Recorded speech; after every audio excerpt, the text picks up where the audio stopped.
మనతో పాటు ఉన్నారు ప్రముఖ UPSC trainer come advocate and ఒక సోషల్ యాక్టివిస్ట్. ఇట్లాంటి డిఫరెంట్ పాసిబిలిటీస్ ఎలా పాసిబుల్ అయ్యాయి? World is moving towards liberal arts. ఇండియాలో ముందు ఎలా ఉండేది అన్న 10th అయిపోయాక ఎంపీసీ తీసుకుంటే ఇంజనీరింగ్ చేయాలి, ఇంజనీరింగ్ చేసి ఎంఎస్ చేయాలి, లేదా బైపీసీ తీసుకొని తర్వాత ఎంబీబీఎస్ బీడీఎస్ హోమియోనో చేసేసి డాక్టర్ చేయాలి. ఇప్పుడు అలా లేదండి, ప్రపంచం అలా ఆలోచించట్లేదు. ఇప్పుడు మన ఎడ్యుకేషన్ సిస్టమ్ గురించి వస్తే, ఇప్పుడు పురాతన కాలంలో డిజైన్ చేసిన ఎడ్యుకేషన్ సిస్టమ్ లోనే ఇప్పటికీ మన పిల్లలు కూడా చదువుకుంటూ ఉన్నారు. దీన్ని మార్చాల్సిన పాలసీస్ ఇంప్లిమెంటేషన్ లో ఉన్నాయా? ఫ్యూచర్ లో ఏమన్నా రాబోతున్నా? 1854 ఉడ్స్ డిస్పాచ్ అని చెప్పేసి ఆ ఎడ్యుకేషన్ సిస్టమ్ ని మనం ఫాలో అవుతాం. 1968 లో నేషనల్ ఎడ్యుకేషన్ పాలసీ వచ్చింది. దాన్ని రీప్లేస్ చేస్తూ 1986 ఎడ్యుకేషన్ పాలసీ వచ్చింది. రాజీవ్ గాంధీ గారు తీసుకొని వచ్చారు. రీసెంట్ గా 2020లో Narendra Modi government new education పాలసీని తీసుకొని వచ్చారు. మనకి కరికులం లో చేంజెస్ వచ్చాయి. కోడింగ్ అనేది 6th క్లాస్ నుంచే డెవలప్ చేశారు. ఏ లాంగ్వేజ్ నేర్చుకున్నా, మన మాతృభాష తప్ప ఏ లాంగ్వేజ్ నేర్చుకున్నా గానీ మనం వింటున్నది ప్రాసెస్ అవుతుంది. ఆటోమేటిక్ గా మన మదర్ టంగ్ లోకి ట్రాన్స్లేట్ అయిపోయి మాత్రమే మనం బ్రెయిన్ ఫీడ్ తీసుకుంటా ఉంటుంది అంటారు. అందుకే కదా మనం తెలుగులో ఇంగ్లీష్ లో రాసి మెసేజ్ చేస్తున్నాం. Exactly, we love it. అంటే మనకి కొంచెం నామూష్ ఎక్కువ. ఆన్ గోయింగ్ జనరేషన్ ఒకటి ఉంది. ఇంప్లిమెంటేషన్ చేసేసరికి టీచర్స్ లో చేంజెస్, స్టూడెంట్స్ లో సడన్ చేంజెస్ అనేది చూస్తూ ఉంటాం.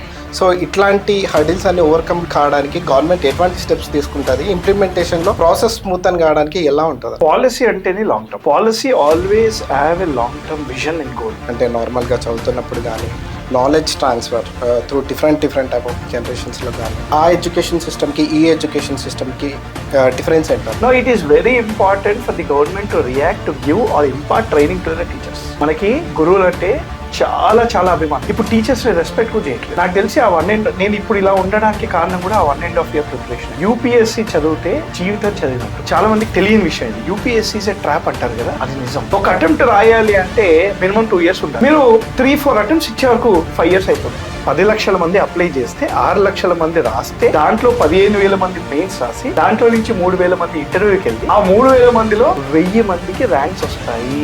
99.99% ఫెయిల్యూర్సే ఉంటాయి. 0.001% సక్సెస్ రేట్.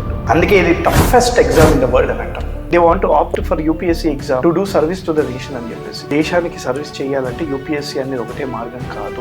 ఈ లోక్పాల్ చట్టం గురించి కొంచెం వివరిస్తారు. What is Lokpal, what is ombudsmen? ఒక ప్రైమ్ మినిస్టర్ ని కూడా ఇన్వెస్టిగేట్ చేసి తనని అరెస్ట్ చేసే అధికారం లోక్పాల్కు ఉంటుంది. యూపీఎస్సీ ఎగ్జామ్ అసలు టఫ్ అని మెయిన్స్ రాసేటప్పుడు అండి నేను చూస్తున్నాను మన స్టూడెంట్స్ దెబ్బలు తాగుతాయి. వాడు అసలు మైండ్ పని లేదు. దెబ్బలు తాకించుకొని ఇక్కడ బ్యాండేజ్ చేసుకోండి, ఇక్కడ ఏదో కట్టు కట్టుకోండి, ఇక్కడ కట్టు కట్టుకొని వచ్చి ఎగ్జామ్ రాస్తుంది. కోచింగ్ సెంటర్స్ అనేది ఒక పెద్ద మాఫియా అయిపోయింది, ఒక పెద్ద బిజినెస్ అయిపోయింది.